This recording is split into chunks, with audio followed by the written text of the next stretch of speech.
When I think of Star Citizen, I think of Immersion. There, I said it. It may seem a bit cliche to some of you, but when it comes to space games, very few of them immerse you as much as Star Citizen. This only gets better with the use of the right type of technology, specifically in this case the Tobii Eye Tracker 5. Now, I've looked at both Star Citizen and the Eye Tracker 5 a number of times previously, but as CIG keep improving support, it seems well worth taking another look. So then, I'd like to thank Tobii for sponsoring this video, and we're going to dive in and take a look at what the gameplay is like with the Eye Tracker 5. Do check out the links in the video description where you can find all the information that you need to know. Now, the device is a pretty slim line. It measures just 285mm long and 15mm high. It attaches very neatly to the bottom of your monitor with an included bracket and connects to your PC via a USB cable. It then uses infrared for both head tracking and eye tracking. Now, the Eye Tracker 5 can be configured through the Tobii Experience software, and as of this recording, it currently supports 167 different games. Okay, so here you can see me walking around the Constellation, and I don't know about you, but I always enjoy walking around the interior of ships within Star Citizen. One thing that I really do like about the Constellation is that it includes a Merlin snub fighter. This is located right at the back of the ship. I'm actually going to let you know something here. I very rarely use the Merlin.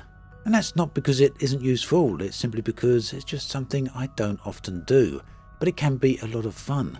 So we're going to jump in and take a very quick spin around the Constellation here. Once inside, you just drop out the back, but yeah, that could have gone better.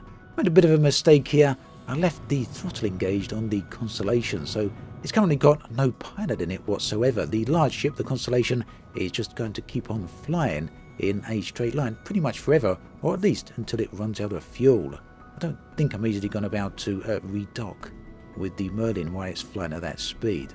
So, top tip, don't do that. At any rate, whilst I wasn't able to redock with the Constellation again, what you can clearly see here is that I had a vastly improved sense of environment and spatial awareness. That head tracking really helps you keep awareness on the objects around you, right? Look at that. At any rate, moving on, we are here in Lorville, about to board the train at 12 seconds to departure, and we're going to pick up a mission here. As you can see, both the eye tracking and head tracking work perfectly well in Mobi-Glass. Primary objectives: collect the package from Stanhope. Okay, we can do that. We're going to take the trip in an Avenger, and whilst sitting here is a perfect opportunity to show you the head tracking whilst inside the ship. The head tracking offers full 6 degrees of freedom, so you can lean in and out of the HUD, side to side as well as up and down, and this really does help for the sense of spatial awareness. As we depart Tisa Spaceport here, a somewhat ironic thought struck me, and that's the fact that I'm a bit of a nature buff. You may have seen in other videos I love beautiful environments. It's strange then, to me at least, that Lorville is one of my favourite planets, one of my favourite cities within Star Citizen. Somewhat ironic really, because it is an industrial city, pretty much paving over any natural environment. Okay, so right here we're approaching the pickup location. As always with delivery missions, these form a perfect opportunity to appreciate the wonderful, striking environments, planets and worlds within Star Citizen. What some of them are quite lush, and we'll get to see some of that further into the video, others are somewhat barren. But in this game, barren doesn't mean it's lacking beauty. And this really does mean that stepping out from your ship onto the surface of these planets never gets old. What's more, it's an experience that is greatly improved with head tracking. And that experience holds true whether you're inside or outside the various buildings. There we go, one Avenger Titan.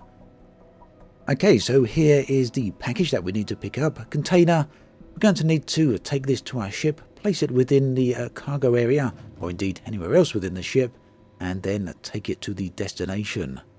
Now, as anyone who knows me will tell you, I have absolutely terrible memory, and right at this point I couldn't even remember where that location was, where the drop-off destination was. Fortunately, as with most games, this is tracked, so we can just get the object placed down here. No, I don't want to drop it, we want to place it. If we drop it, it will probably end up flying around the ship as we pitch and roll on bank, but if we place it, it is secured.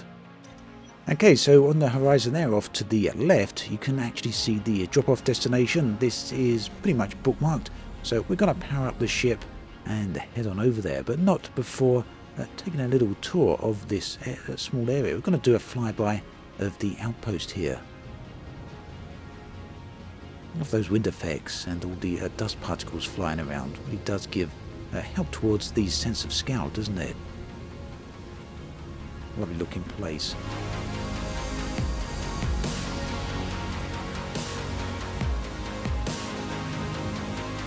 A brief hop, skip and a jump, and we are at a very different looking moon here. Unfortunately, the drop-off location was around the dark side of the moon, and I did really want the opportunity to go exploring around the surface of there, something that honestly I don't get tired of. So that made the plan pretty simple. Drop off the package at the drop-off point, collect my money, we should get that any moment now. There we go, and then return to the light side of the moon and have a bit of a look at the lovely, wonderful, thick atmosphere here. And the, oh look at that, it looks quite a toxic type of surface, doesn't it? But I'm sure it's fine if we're in our spacesuit here.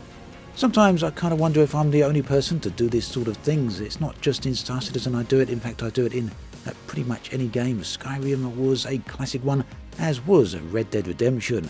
Just going out into the wilderness and roaming around, looking at the environment. Whether it's rocks, whether it's desert or forests, it honestly doesn't matter. Just the experience of being out there and wandering around pretty much aimlessly, but taking in all the sights. If this is something you do, or indeed if it's something you don't, do let me know in the comments section below. I'd love to hear from you. Love to hear from your experiences as well. There's just something about having the ability to wander around these areas and look around, both using the head tracking and the eye tracking. It just really drops you into these environments. Lovely stuff.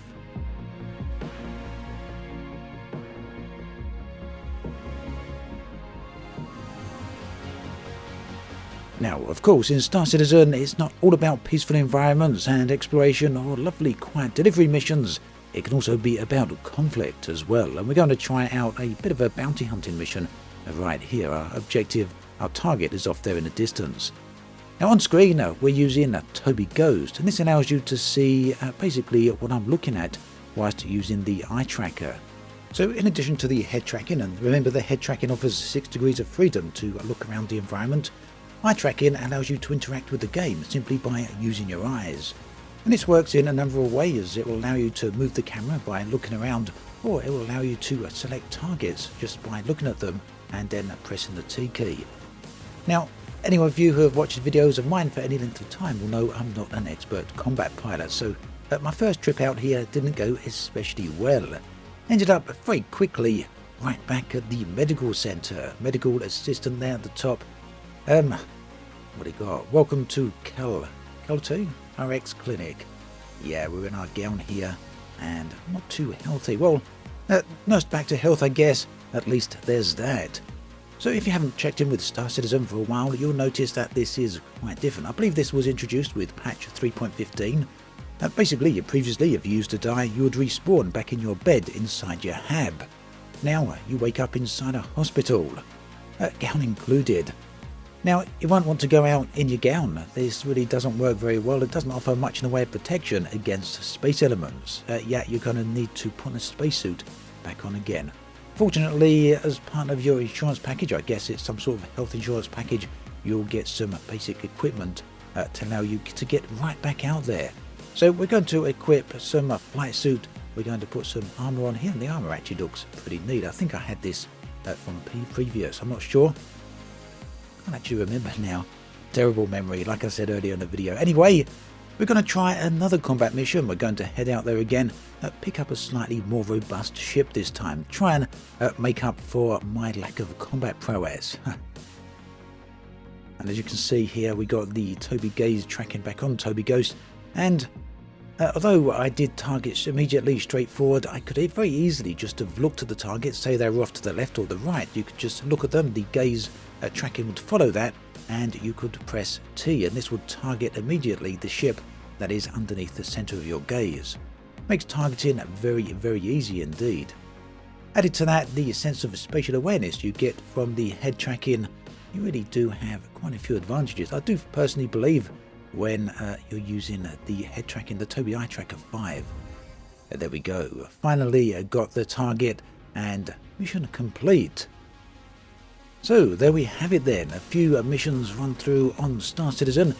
If you want to find out any more about the Tobii Eye Tracker 5, do check out the links in the video description. There's a whole bunch of information there for you. As always, thanks for watching, and I'll catch you guys and girls next time.